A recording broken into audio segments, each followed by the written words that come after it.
तो चलिए, तो हम पढ़ रहे हैं आइसोमेरिज्म, और आइसोमेरिज्म में मैंने आपको कई सारी चीजें पढ़ा रखी। क्या क्या पढ़ा रखा भाई? मैंने कहा आइसोमेरिज्म दो टाइप के होते हैं, एक होता है बताओ स्ट्रक्चरल, दूसरा क्या होता है स्टीरियो आइसोमर।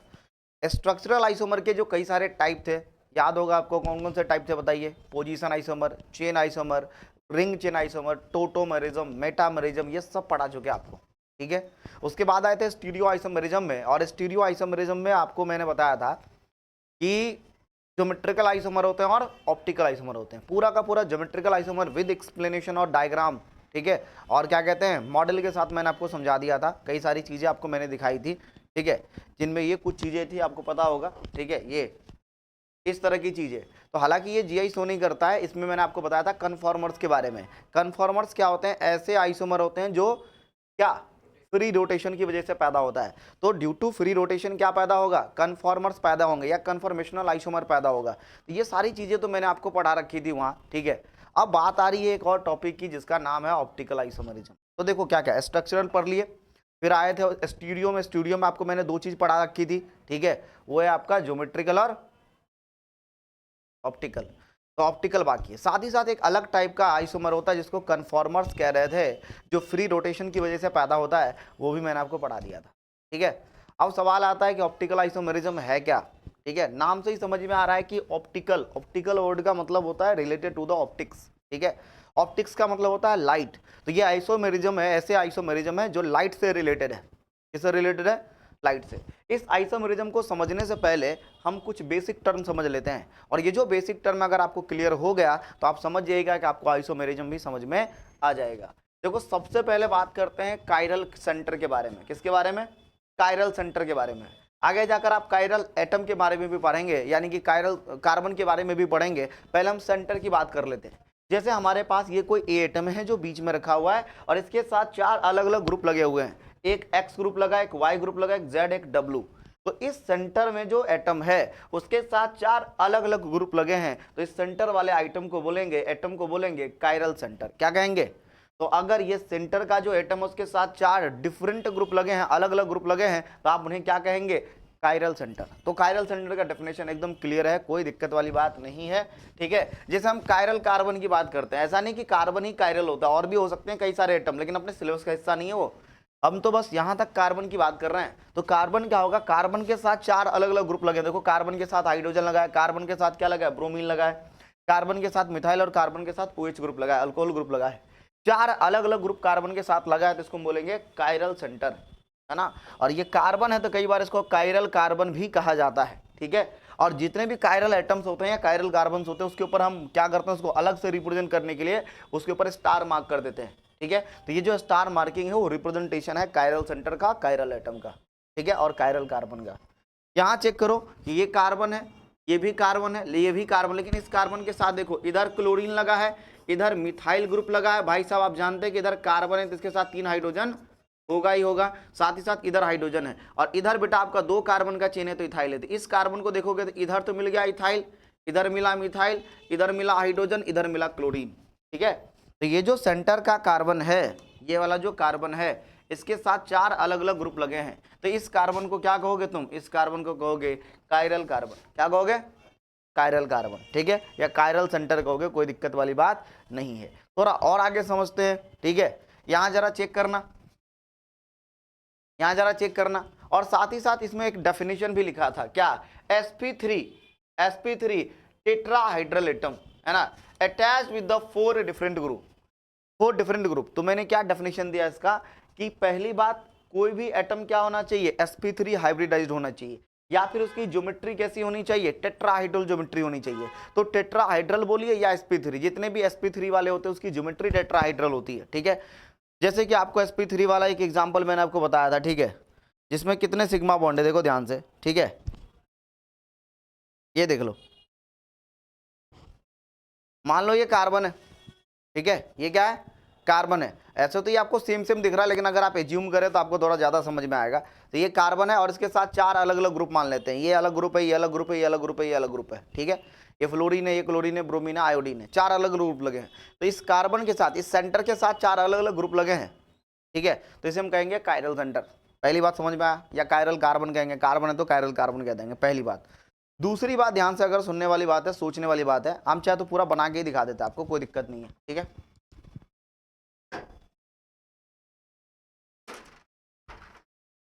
थोड़ा पेशेंस रख के बना के दिखा रहा हूं।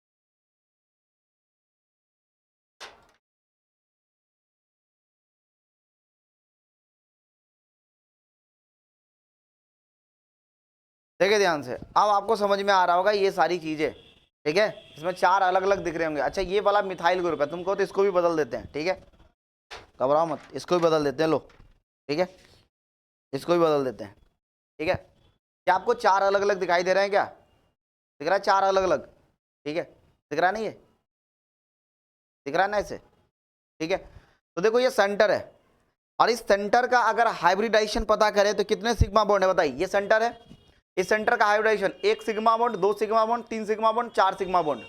अगर 4 सिग्मा बॉन्ड है तो हाइब्रिडाइजेशन क्या हो जाता है? sp3। तो कार्बन का इस केस में हाइब्रिडेशन क्या हो जाएगा? कार्बन की ही बात कर रहे हैं इस पूरे चैप्टर में, तो हम बार बार कार्बन का ही नाम लेंगे, ठीक है। तो कार्बन का हाइब्रिडेशन क्या हो गया? sp3। तो पहली बात, ये डेफिनेशन क्या कह रहा है कि एटम कैसा होना चाहिए? sp3 हाइब्रिडाइज होनी चाहिए। अगर ये sp3 हाइब्रिडाइज है तो इसकी ज्योमेट्री देखो भाई, अगर ये 4 सिग्मा बॉन्ड इस तरीके से लगे हैं तो ये जो ज्योमेट्री आपके सामने पेश की गई है पूरी ज्योमेट्री कहलाती है टेट्राहाइड्रल। क्या कहलाती है?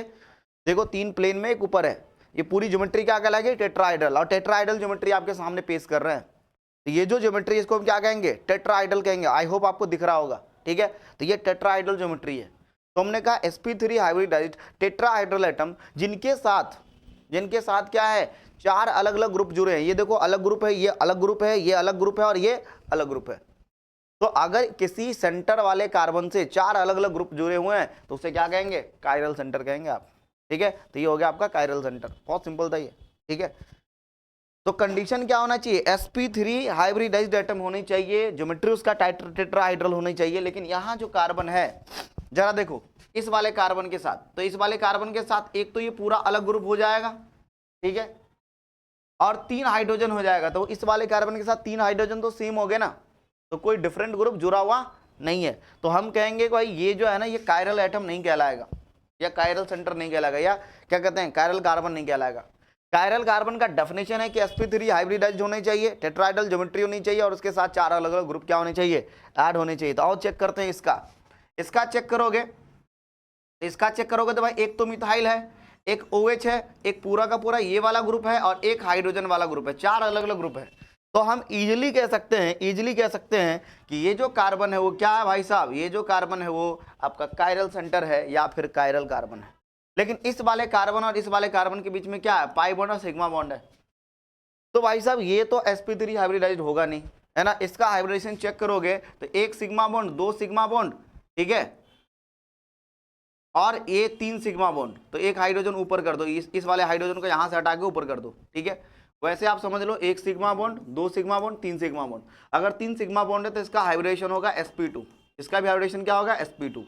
तो sp2 वाले तो देखने ही नहीं है, sp3 हाइब्रिडाइज होना चाहिए, पहली बात। दूसरी बात, इस वाले कार्बन को चेक करो, एक तो कार्बन के साथ ये पूरा का ग्रुप लगा हुआ, 3 हाइड्रोजन इसके साथ लगा हुआ है। तो हमने कहा कार्बन के साथ तो 4 अलग अलग ग्रुप होने चाहिए, तीनों तो सेम हो गया।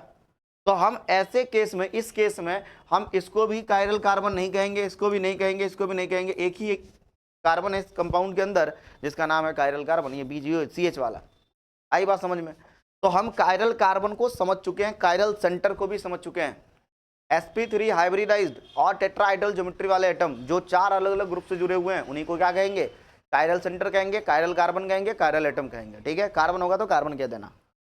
अब दूसरा एक टर्म है जिसको हम कह रहे हैं, यहां देखो ध्यान से, बहुत बेसिक टर्म है और ध्यान से सुनना, ये 2 टर्म बहुत खास है, ठीक है, जिसको हम कह रहे हैं स्टीरियो सेंटर्स।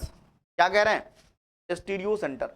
अब जब हम स्टीरियो सेंटर की बात करेंगे राजा बेटा, तो स्टीरियो सेंटर कैसे निकालते हैं? देखो स्टीरियो सेंटर निकालने के लिए सबसे पहले कायरल सेंटर आपको ढूंढना पड़ेगा कंपाउंड में, कायरल सेंटर कहाँ है। दूसरा ज्योमेट्रिकल सेंटर भी ढूंढना पड़ेगा, तो कायरल सेंटर और ज्योमेट्रिकल सेंटर के कलेक्टिवली या सम को क्या कह देते हैं? Stereo centre. तो कायरल सेंटर कितने हैं उसको जोड़ दो, ज्योमेट्रिकल सेंटर कितने हैं उसको जोड़ दो, दोनों को जोड़ दोगे तो क्या आ जाएगा? स्टीरियो सेंटर आ जाएगा। कंपाउंड फिर से वही है, वो जो कंपाउंड मैं यहाँ लिख के दिखा रहा हूँ CH3 C double bond CH double bond CH CH CH3OH। इस कंपाउंड में कहा गया है कि मुझे बता दीजिए कि कितने स्टीरियो सेंटर है। तो अगर आप इसमें स्टीरियो सेंटर ढूंढोगे, ठीक है, तो बहुत आसान है ढूंढना। देखो कैसे, ये देखो भाई, ये तो आपका हो गया भाई, ये ना कायरल है ना स्टीरियो है। स्टीरियो का मतलब समझते हैं, सॉरी जी कहाँ गया, ज्योमेट्रिकल। तो कायरल सेंटर और ज्योमेट्रिकल सेंटर ढूंढने थे। कायरल तो आपको ये मिल गया था, ये मिल गया था कायरल। स्टीरियो जोड़ो, सॉरी क्या कह स्टीरियो कह रहे, ज्योमेट्रिकल जोड़ो। ज्योमेट्रिकल सेंटर कहाँ है? तो आपको ज्योमेट्रिकल सेंटर यहाँ मिल जाएगा, ये GI शो करता है, ये भी GI शो करता है और ये भी GI शो करता है। क्यों? क्योंकि दोनों के बीच में क्या है? रेस्ट्रिक्टेड रोटेशन है। बना के दिखाता हूं फिर से। वैसे तो ये सारी चीजें आप कर चुके हैं पहले, ये सारी चीजें आप कर चुके हैं पहले, इसमें कुछ नया नहीं है जो आपको करना है।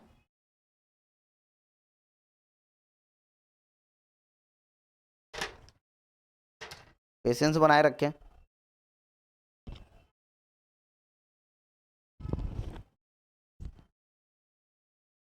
हेलो, हाँ ठीक है, आवाज आ रही है।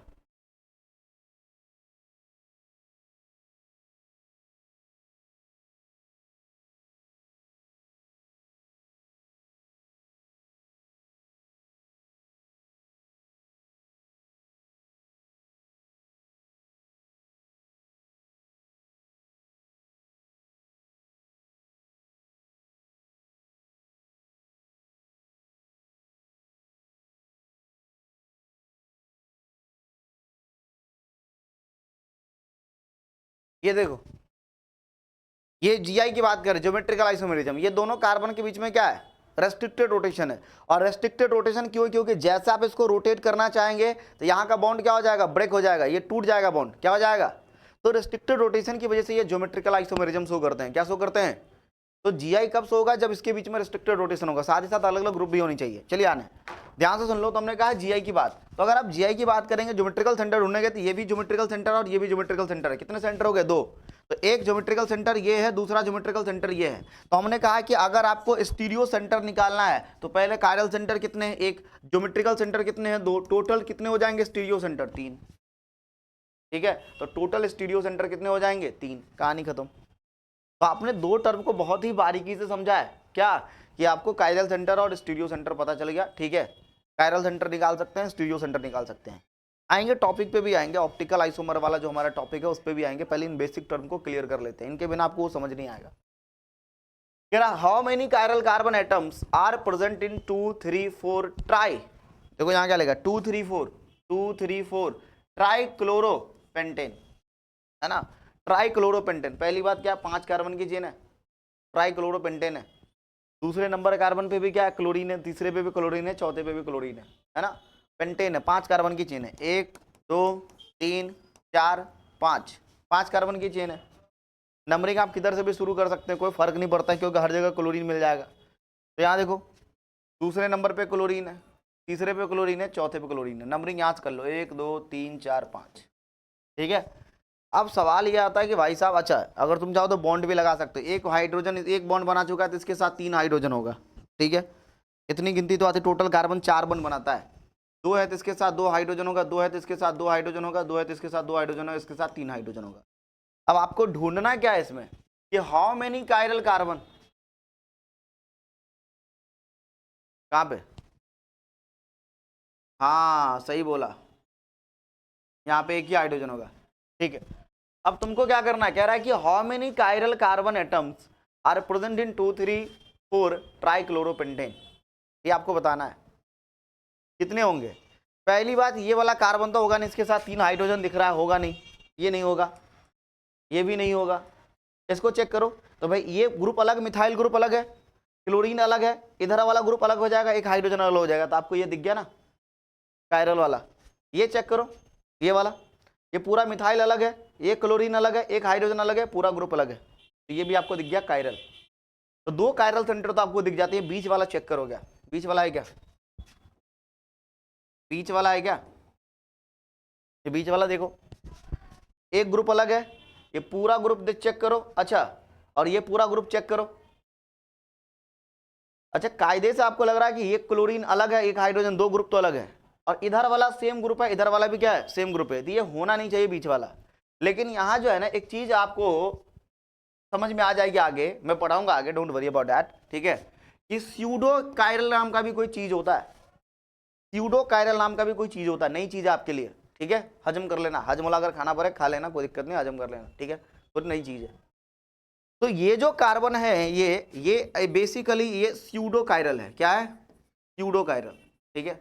अब उसके लिए तुमको थोड़ा सा आगे डिटेल पढ़ाना पड़ेगा, आर एस जो भी है, ये पैटर्न आपको आगे समझा देंगे। बस यहाँ बस आपको ये समझना है कि हाँ, ये बीच वाला जो है ना, अभी इस केस में ये स्यूडो क्या है, स्यूडो कायरल है। क्या है? Pseudo chiral.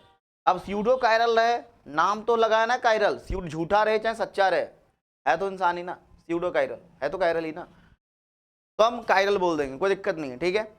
तो यहां से टोटल कितने कायरल सेंटर मिलेंगे या कायरल कार्बन मिलेंगे? टोटल कायरल कार्बन कितने मिलेंगे भाई? झूठा को भी मिलाना है, झूठे को भी साथ लेके चलना होता है। 1 2 3, ये लो 3 आंसर। तो अभी बस आपको थोड़ा और डिटेल आएगा या फिर थोड़ा और समझ में आएगा। अब ऐसे कंसेप्ट दोबारा नहीं आएंगे, मैंने बोल दिया कि एक ही बार आएगा ये, बस जैसे मैंने आपको बता दिया ना ये स्यूडो वाला, ठीक है। तो उस पर लोड नहीं लेना है कि हाँ उसी पे जान अटका देना, ठीक है। बस अभी के लिए मान लो, आगे समझा देंगे, आगे आएगा पूरा कहानी। अभी तो शुरू भी नहीं हुआ कहानी।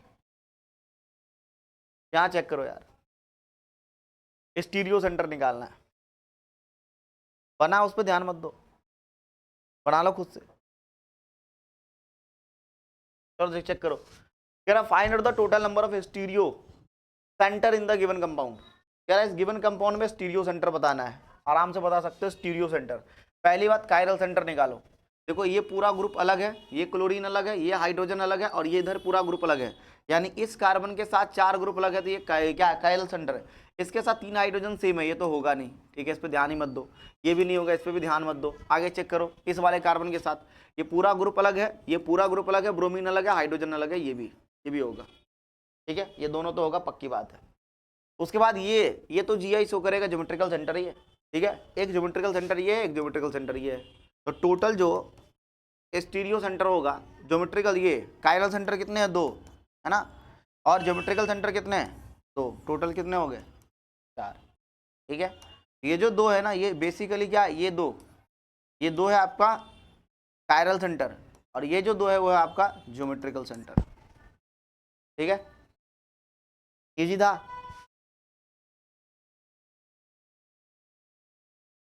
देखो भैया क्या बोला इसने, कह रहा है which of the following compound contain 2 similar asymmetric carbon atoms, ठीक है। कह रहा है which of the following compounds contain 2 similar asymmetric carbon atoms. कह रहा है इनमें से कैसे कौन से ऐसे कंपाउंड है जिनमें 2 एसिमेट्रिकल कार्बन आपको एटम देखने को मिलेगा। एसिमेट्रिकल कहने का मतलब है कायरल, कायरल वर्ड का मतलब ही होता है एसिमेट्रिकल, है ना। तो कायरल वर्ड का मतलब क्या होता है? एसिमेट्रिकल, ठीक है। तो आपको कायरल ढूंढना है ना, कायरल ढूंढना है। क्या ढूंढना है? कायरल। और कह रहा है which of the following compound contain 2 similar, similar समझ तो एक जैसे, similar asymmetrical carbon atom. Similar मतलब एक जैसे, और आपको कायरल कार्बन ढूंढना है। तो 2 कायरल कार्बन जो एक ही जैसा होगा वही ढूंढना है, 2 कायरल कार्बन एक ही जैसा होगा वही ढूंढना है। ये वाला कायरल कार्बन होगा क्या? नहीं। ये वाला होगा क्या? नहीं। क्यों? क्योंकि इसके साथ 3 तो सेम हाइड्रोजन लगे हैं यार, ये तो नहीं होगा यार, अलग अलग ग्रुप होने चाहिए। इस कार्बन की अगर बात करें, ये जो बीच में कार्बन है, ठीक है, इसके साथ देखो एक हाइड्रोजन तो ऊपर, ये वाला गया ऊपर, ठीक है। ये पूरा ग्रुप अलग है, ये पूरा ग्रुप जो है ना, क्या कहते हैं, ये इधर ब्रोमीन लगा दो, ठीक है, और ये पूरा ग्रुप अलग है। तो तुम देखोगे कि इधर का ग्रुप अलग है, इधर का ग्रुप अलग है, नीचे का ग्रुप अलग है, ऊपर का ग्रुप अलग है। टोटल 4 ग्रुप अलग अलग है, तो इसको क्या कह दोगे? कायरल कह दोगे, ठीक है। यहाँ चेक करो, ये मिथाइल अलग है, ब्रोमीन अलग है, हाइड्रोजन अलग है, ठीक है, और ये पूरा ग्रुप अलग होगा, तो ये भी क्या? कायरल है। लेकिन यहाँ चेक करो बेटा कि इस वाले कार्बन के साथ क्या लगा है? ब्रोमीन, और इस वाले कार्बन के साथ क्या लगा है? OH। क्या ये दोनों सिमिलर हुए? कायरल तो है लेकिन सिमिलर नहीं है। तो ये दोनों कायरल तो है लेकिन सिमिलर नहीं है। तुमसे क्या बोला? टू सिमिलर ढूंढ, दो सिमिलर ढूंढने, एक ही जैसे ढूंढने, नहीं है वो एक जैसा, है ना। कह रहा हम भी कायरल तुम भी कायरल, लेकिन तुम में और मेरे में फर्क है ना। तुमने वो कुमार रिजवा जी का पोएम सुना है? वो बहुत प्यारा सा पोएम है ना, कि तेरे रात और मेरे रात में बस फर्क इतना है कि तुम्हारी सू के गुजरती और हमारी रो के गुजरती। सुन मत लेना वो, है ना। बड़ी अलग लेवल की चीज़ है वो, है कि नहीं। बड़ी फीलिंग विलिंग आ जाती है लोगों को, सुन मत लेना उनको, ठीक है। बहुत अच्छा गाते हो। ये तो शो नहीं करेगा, ये भी शो नहीं करेगा, ये तो दोनों कहानी गई। यहाँ चेक करो, उसके बाद यहाँ जो ये वाला कार्बन देखो, इधर इसके साथ हाइड्रोजन है, पूरा ये ग्रुप है। फिर इधर बेटा आपका ये वाला ग्रुप है, सॉरी हाँ, ये OH वाला ग्रुप है, और फिर पूरा का पूरा ये ग्रुप है। तो ये तो 4 अलग अलग ग्रुप मिल गए अपने को, कायरल है। तुम चाहो तो इसका स्ट्रक्चर भी बना सकते हो, कोई दिक्कत नहीं है ना। OH वगैरह को ऊपर नीचे लगा देते, हाइड्रोजन को ऊपर नीचे, कार्बन को साथ में जोड़ देते हैं, बस यही तो करना होता है, ठीक है। ये सब बना चुके हम लोग बहुत पहले। ये कार्बन है, ठीक है। इधर आपका हाइड्रोजन है, ये पूरा ग्रुप अलग लगा होगा, ठीक है। और ये आपका हाइड्रोजन है, ये कार्बन है, इसका एक ग्रुप ये वाला है, ठीक है। एक ग्रुप तुम्हारा ये हो जाएगा, ये वाला, ठीक है। एक हाइड्रोजन ऊपर चला जाएगा, एक OH इधर आ जाएगा, ठीक है। तो इस कार्बन के साथ भी 4 ग्रुप जुड़े हुए हैं। इसके साथ ऐसा कुछ नहीं, 2 हाइड्रोजन सेम हो गया, कहानी गड़बड़ यही होगी, ठीक है। तो 2 तो है, लेकिन इस वाले कार्बन के साथ क्या लगा है? देखो, इस वाले कार्बन के साथ लगा है हाइड्रोजन, ठीक है। एक मिनट, आपको सिमिलर चाहिए ना, बहुत अच्छे। तो ये जो कार्बन है ना, देखो इधर, ठीक है, ये जो कार्बन है उसके इधर क्या लगा? इथाइल। इधर क्या लगा है? मिथाइल, ठीक है। सेम नहीं है, यहाँ तक तो सेम था, ये कार्बन OH इधर सेम था, ठीक है। इधर भी सेम था, कोई दिक्कत नहीं था, ये भी सेम था। लेकिन जैसे आगे पहुंचे तो इधर इथाइल आ गया, और इधर क्या आ गया? मिथाइल आ गया। तो ये सेम कैसे हो गया? सिमिलर नहीं है, ठीक है। कायरल तो लेकिन सिमिलर नहीं है। यहाँ चेक करोगे, ये तो होगा नहीं, ये चेक कर लो, ये कार्बन, एक हाइड्रोजन इसके साथ ब्रोमीन है, दूसरा ग्रुप, ठीक है। 1 2, और ये इधर मिथाइल है, इधर क्या है? मिथाइल है, तो होगा नहीं, ये भी कायरल था। लेकिन भाई चेक ही नहीं करना है, गलत है, ठीक है। आगे चेक करो, ये चेक करो, इधर देखो, 1 2 3, अब पूरा इधर वाला ग्रुप, तो 4 अलग अलग हो गए, ये कायरल हो गया। यहाँ से देखो 1 2 3 और पूरा ग्रुप अलग 4, ये भी कायरल हो गया। यहाँ देखो भाई C है, तो HBr इधर भी है, और इधर जो C, ये वाला जो C है ना, HBr इधर भी है। इधर देखो CH3 है, इधर भी क्या है? CH3 है। तो आपने देखा है भाई, ये दोनों कायरल तो है, लेकिन दोनों के साथ क्या है? CH3 सिमिलर ग्रुप लगे हुए हैं, ठीक है। तो ये आपका क्या हो जाएगा? कायरल या असिमेट्रिकल। असिमेट्रिकल क्यों? क्योंकि इसका कोई ग्रुप मिला नहीं ना, ये तो सिमेट्रिकल हो जाता, तो असिमेट्रिकल ही बोला गया है।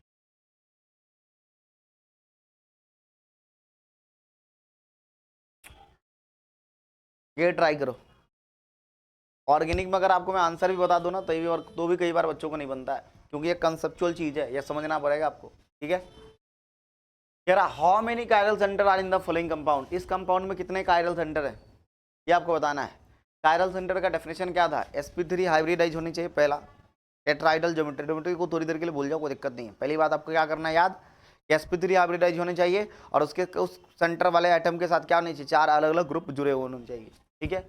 इसके साथ देखो भाई, ये कार्बन है, इसके साथ इधर मिथाइल है, इधर मिथाइल है, इधर कोई और पूरा का पूरा ग्रुप है, 2 हाइड्रोजन है। तो ये तो भाई 2 तो सेम हो गए ना, वो नहीं होगा। ये तो ये 3, इसके साथ 3 हाइड्रोजन, इसके साथ 2 हाइड्रोजन है, ये दोनों नहीं होगा, ठीक है।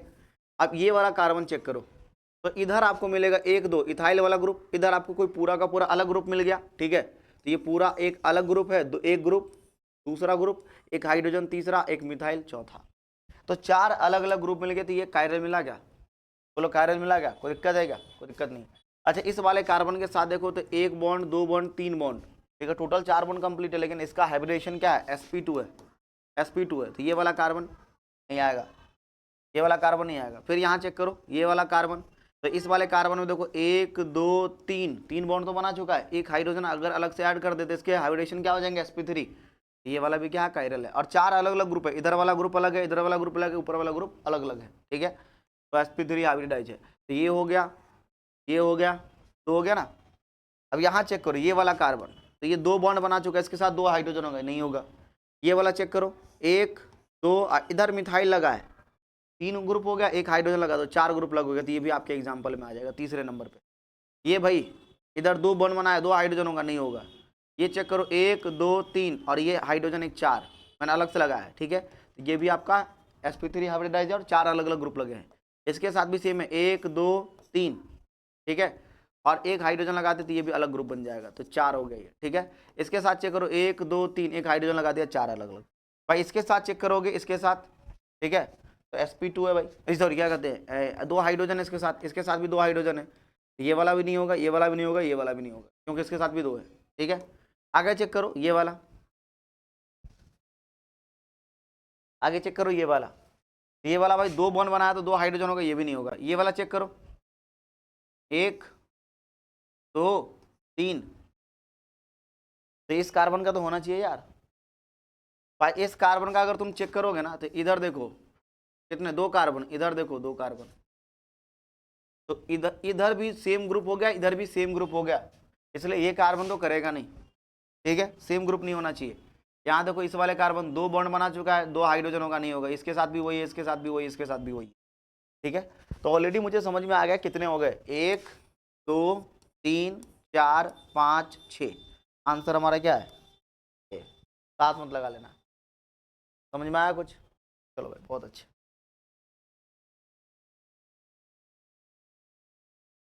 चलिए अगला सवाल है, वही कह रहा है कि arrange the following among the 4 structure 1 to 4, कह रहा है कि इनमें से कौन सा कायरल कार्बन को रिप्रेजेंट कर रहा है चारों में से, ये आपको बताना है। कायरल कार्बन चेक करना मतलब क्या है, हाइब्रिडाइजेशन चेक कर लो sp3 और उसके साथ 4 अलग अलग ग्रुप चेक कर लो, देख लो भाई। तो पहली बात देखो, इधर क्या है, 2 कार्बन है तो इथाइल है, इधर 3 कार्बन तो क्या है, प्रोपाइल है, और इधर 1 कार्बन तो क्या है, मिथाइल है। इधर हाइड्रोजन है तो 1 हाइड्रोजन इधर है, तो इसके पास तो भैया पहली बात तो 4 सिग्मा बॉन्ड है, हाइब्रिडाइजेशन sp3 होगा, और साथ ही साथ भाई साहब ये बता दो मुझे, कार्बन है ना, 4 अलग अलग ग्रुप जुड़े, कायरल कार्बन है, क्या ये कायरल। तो ये हो गया आपका कायरल कार्बन, ठीक है, पहला स्टेटमेंट सही है। दूसरा चेक करो, इधर वाला कार्बन तो होगा नहीं, क्यों, क्योंकि इसके साथ भाई 2 कार्बन है, तो 2 कार्बन तो बनाओगे, 5 हाइड्रोजन है, यानी कि इसके साथ 2 हाइड्रोजन है, इसके साथ 3 हाइड्रोजन है, सिमिलर ग्रुप मिल रहा है तो होगा नहीं, चलो जान दो, ये भी नहीं होगा।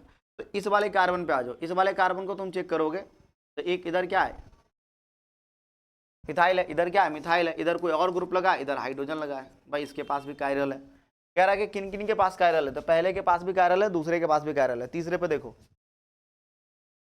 1 सिग्मा 2 सिग्मा 3 सिग्मा, 3 सिग्मा है, ये कार्बोकेटाइन है, डरना मत।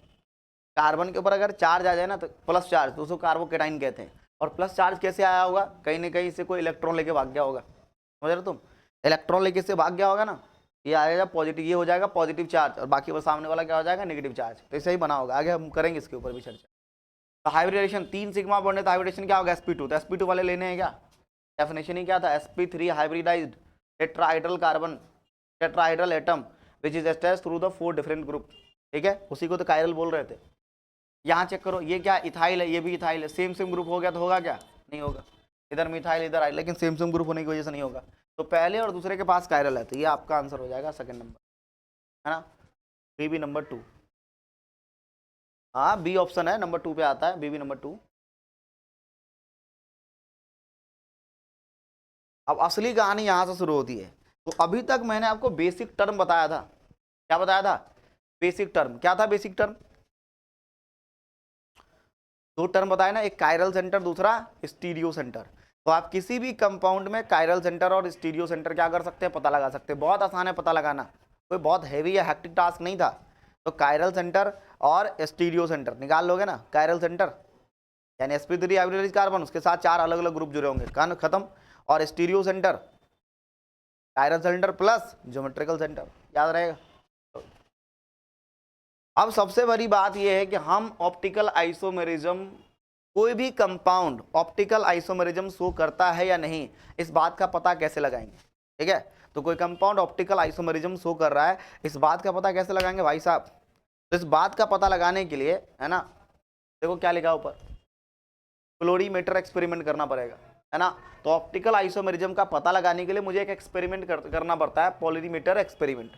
अब ये जो पोलरीमीटर एक्सपेरिमेंट है, उसके लिए हमें सेटअप चाहिए, सेटअप के लिए कई सारी चीज़ें ज़रूरत होगी, ठीक है। उन सारी चीज़ों का यूज करके हम क्या करेंगे, एक एक्सपेरिमेंट करेंगे और एक्सपेरिमेंट से मुझे पता चलेगा कि कोई कंपाउंड ऑप्टिकली एक्टिव है या इनएक्टिव है।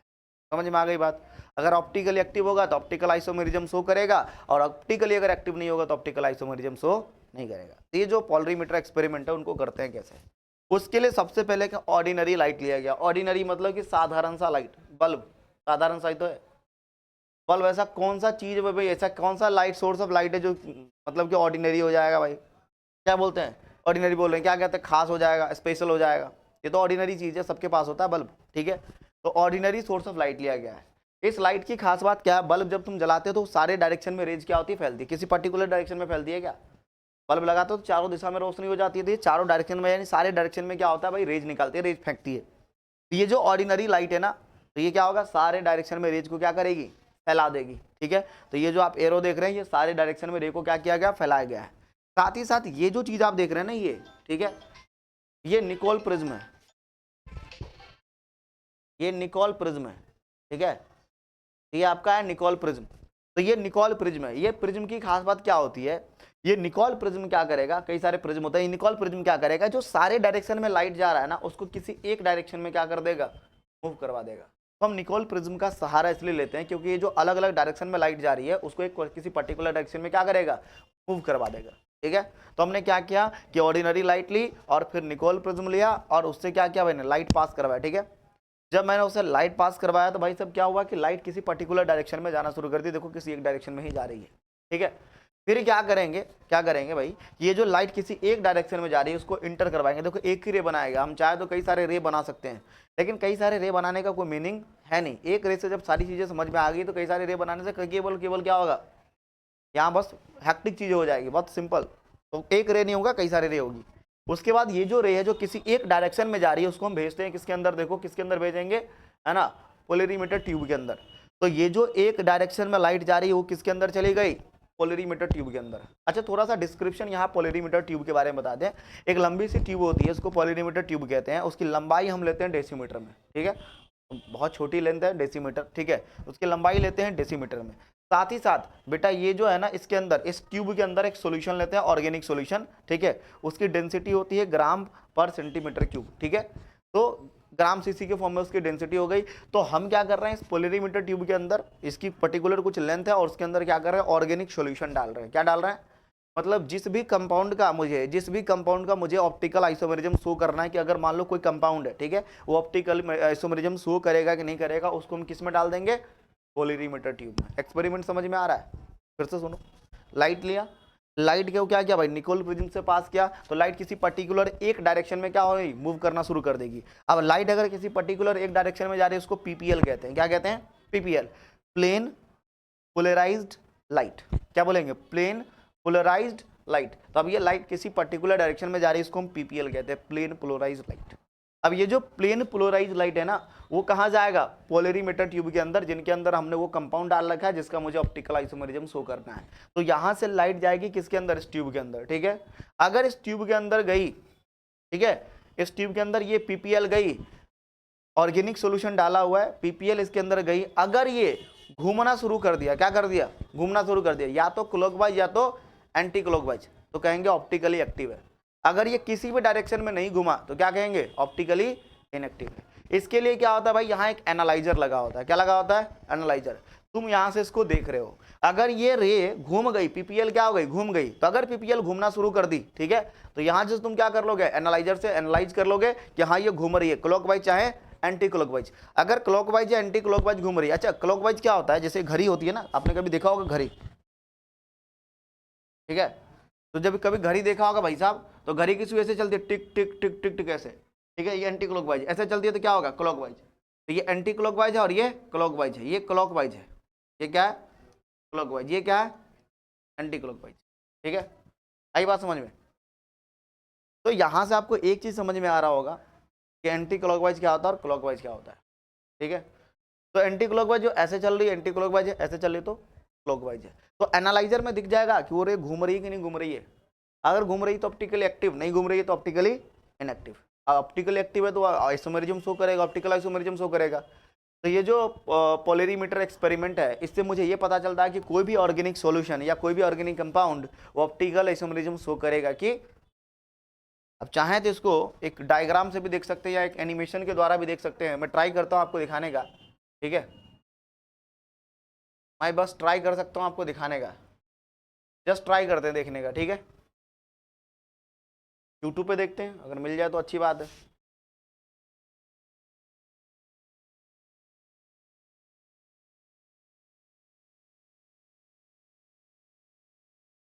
देखते हैं भाई एक्सपेरिमेंट।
चलिए रहने दीजिए, मैं आपको कई बार बाद में एनिमेशन दिखा दूंगा, ठीक है। इंटरनेट कनेक्शन अभी थोड़ा सा यहाँ पर आ जाइए, ठीक है। आपको आई होप समझ में आ गया होगा, ठीक है, कोई दिक्कत नहीं है। मैं आपको दूसरी बार दिखा दूंगा, थोड़ी देर के बाद दिखा दूंगा, कोई दिक्कत नहीं है। अब इसी चीज़ को थोड़ा सा क्या करते हैं, थियोरेटिकल वे में समझ लेते हो। तो प्रैक्टिकल अप्रोच था, ये थियोरेटिकल अप्रोच है। क्या अप्रोच है देखो, ऑर्डिनरी लाइट जब कहाँ जाती है भाई साहब, पोलराइजर। ऑर्डिनरी लाइट जब हम कहाँ भेजते हैं, है ना, पोलराइजर या फिर बोलते हैं निकोल प्रिज्म के अंदर। तो अगर हम पोलराइजर या निकोल प्रिज्म के अंदर क्या करेंगे, ऑर्डिनरी लाइट को भेजेंगे, तो वो किसी पर्टिकुलर डायरेक्शन में जाना शुरू कर देगा, जिसको क्या बोलेंगे, प्लेन पोलराइज लाइट यानी पीपीएल बोलेंगे। तो अब वो ऑर्डिनरी लाइट पीपीएल के नाम से जानी जाएगी, क्योंकि किसी पर्टिकुलर डायरेक्शन में क्या कर रही है, मूव कर रही है, तो पीपीएल के नाम से जाएगी। अगर वो पोलरीमीटर ट्यूब के अंदर जाएगा, ठीक है, तो पोलरीमीटर ट्यूब के अंदर गया, ठीक है, तो पोलरीमीटर ट्यूब के अंदर जाएगा तो भाई पीपीएल क्या करेगा, घूमेगा। ये जो लाइट थी वो घूमेगी। मान लो ये पीपीएल है, तो पीपीएल क्या करेगी, घूमेगी, या तो एंटी क्लॉकवाइज या तो क्लॉकवाइज। तो अगर पीपीएल रोटेट कर रही है तो बोलेंगे कंपाउंड क्या ऑप्टिकली एक्टिव है। अगर पीपीएल रोटेट नहीं करती है तो बोलेंगे कंपाउंड क्या ऑप्टिकली इनएक्टिव है। तो जैसे मान लो यहां से ये लाइट एक किसी पर्टिकुलर डायरेक्शन में जा रही थी, आगे जाकर वो नहीं घूमी, तो एंगल कितना बनेगा, 0। यानी कि थीटा इस केस में क्या हो जाएगा, 0 डिग्री हो जाएगा। ध्यान से सुनना, थोड़ा थ्योरेटिकल है, थोड़ा प्रैक्टिकल है, मैं टाइम दूंगा इस पर, ये समझने वाली बात है। क्या कह रहा हूं मैं, देखो ऑर्डिनरी लाइट निकोल प्रिज्म के अंदर या पोलराइजर के अंदर जाएगी तो किसी पर्टिकुलर डायरेक्शन में मूव करेगी, उसको पीपीएल कहेंगे। अब ये पीपीएल ट्यूब के अंदर जाएगा, कोई भी ट्यूब नाम उससे कोई लेना, ट्यूब के अंदर जाएगा जिसके अंदर वो कंपाउंड रखा है जिसके बारे में पता करना चाहते हैं। उस कंपाउंड से जब वो लाइट पास होगी, ठीक है, अगर वो घूम गया तो कहेंगे ऑप्टिकली एक्टिव, नहीं घुमा तो कहेंगे ऑप्टिकली इनएक्टिव। नहीं घूमेगा तो जैसे था वैसे निकल जाएगी, तो एंगल क्या बनेगा, 0। घूमेगा तो एंगल 0 नहीं होगा, कुछ ना कुछ तो घूमेगा एंगल, ठीक है, तो थीटा उस केस में 0 नहीं माना जाएगा। अगर क्लॉकवाइज घूमेगा, ठीक है, अब दो डायरेक्शन है घूमने का, दो ही डायरेक्शन है, एक तो एंटी क्लॉकवाइज, दूसरा। अगर क्लॉकवाइज घूमेगा तो उसको हम कहेंगे, है ना, कंपाउंड को कहेंगे डेक्स्टो रोटेटरी। क्या कहेंगे, डेक्स्टो रोटेटरी। और इसको हम डी से रिप्रेजेंट करेंगे, किससे, डी से। और क्लॉकवाइज घूमेगा तो एंगल बनेगा पॉजिटिव। क्या बनेगा, तो थीटा को क्या लेना, पॉजिटिव। अगर एंटी क्लॉकवाइज घूमेगा तो उसको बोलेंगे लेवो रोटेटरी, लेवो रोटेटरी, ठीक है, तो लेवो रोटेटरी बोलेंगे। और इस केस में थीटा क्या हो जाएगा, नेगेटिव, और इसको एल से रिप्रेजेंट करेंगे।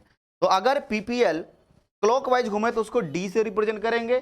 अगर पीपीएल एंटी क्लॉकवाइज घूमेगा तो उसको किससे रिप्रेजेंट करेंगे, एल से। अगर पीपीएल क्लॉकवाइज घूमेगा तो थीटा पॉजिटिव, और एंटी क्लॉकवाइज घूमेगा तो थीटा क्या होगा, नेगेटिव। सिंपल सी बात है।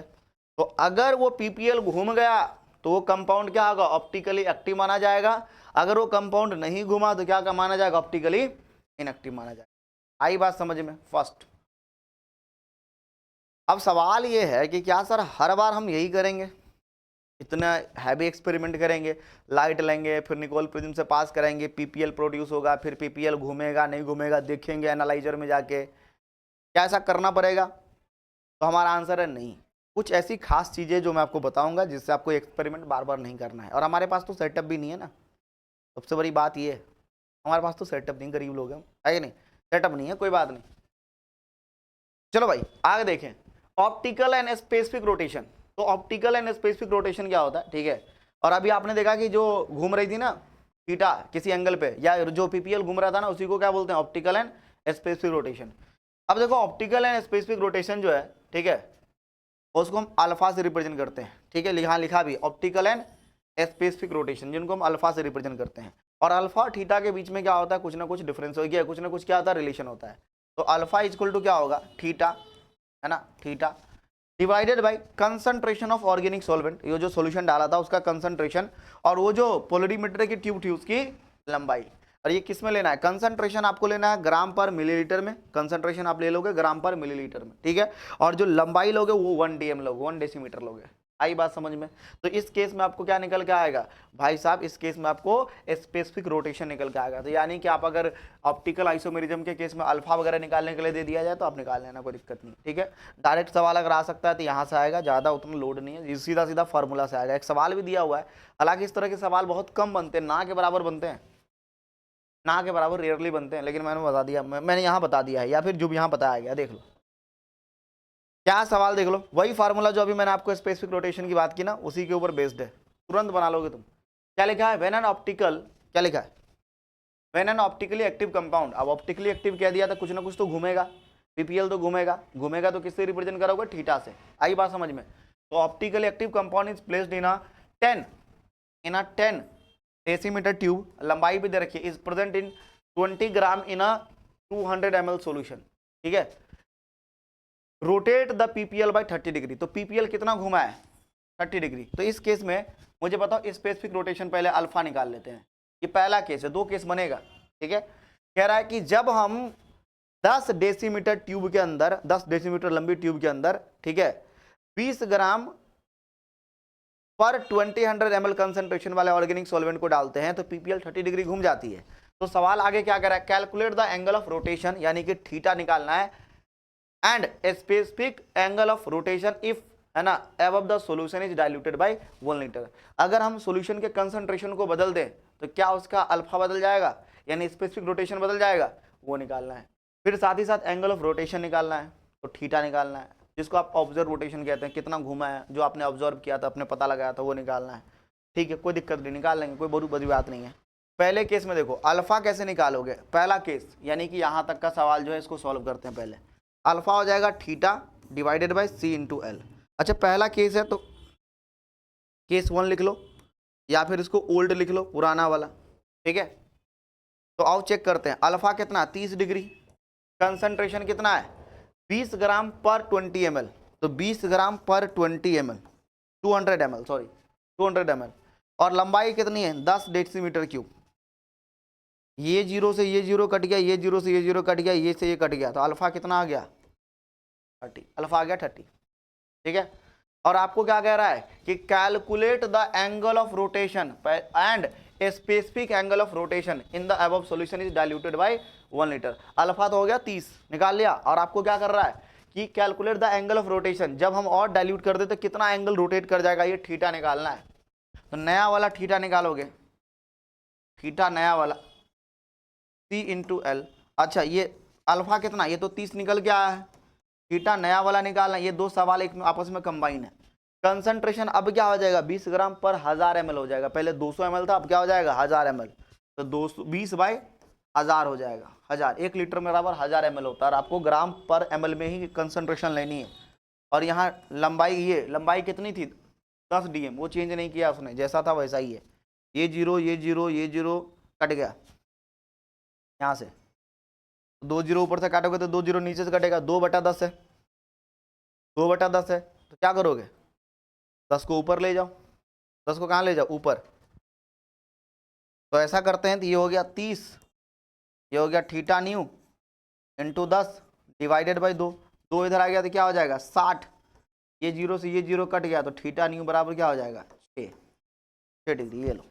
तो 6 डिग्री क्या हो गया? घूम गया ये, ठीक है? तो इस केस में आपने अल्फा भी निकाल लिया और थीटा भी निकाल लिया। देखो तो पहले तुमसे क्या पूछा था calculate the angle of rotation and specific angle of rotation, ठीक है। तो स्पेसिफिक एंगल ऑफ रोटेशन ये दोनों आंसर आ जाएगा, रेस्पेक्टिवली नहीं बोला है, नहीं तो आगे पीछे आंसर दिया होता, दोनों चेक कर लेंगे, ठीक है। ये हमारा आंसर मैच कर रहा है, ठीक है। ये तो एक्सपेरिमेंट समझ में आ गया ना। अब सवाल ये नहीं है कि ये एक्सपेरिमेंट समझ में आएगा नहीं या एक्सपेरिमेंट का करेंगे क्या। अब सवाल है कि हर बार तो ये एक्सपेरिमेंट नहीं कर सकते ना। अब हर बार एक्सपेरिमेंट नहीं कर सकते और मुझे कोई किसी कंपाउंड को ऑप्टिकली इनएक्टिव बताना है या ऑप्टिकली एक्टिव बताना है, तो उसका ऑप्टिकल आइसोमरिज्म ऑप्टिकली एक्टिव है या एक्टिव नहीं है, ये बताने के लिए हमको सिमेट्री का सहारा लेना पड़ेगा। किसका? तो हम क्या करेंगे, थ्योरेटिकल वे में बताने के लिए, प्रैक्टिकल वे में तो आप तो बता दीजिएगा एक्सपेरिमेंट करके, लेकिन थ्योरेटिकल वे में बताने के लिए आपको क्या करना पड़ेगा, सिमेट्री बतानी पड़ेगी। अगर आप किसी कंपाउंड की सिमेट्री बता पाते हैं तो सिमेट्री की मदद से क्या हो जाएगा, कंपाउंड का ऑप्टिकली एक्टिव और ऑप्टिकली इनएक्टिव होना पता चल जाएगा, ठीक है। तो ये जो आगे का लेक्चर आगे कंसिडर करेंगे, अभी तक बस इतना ही।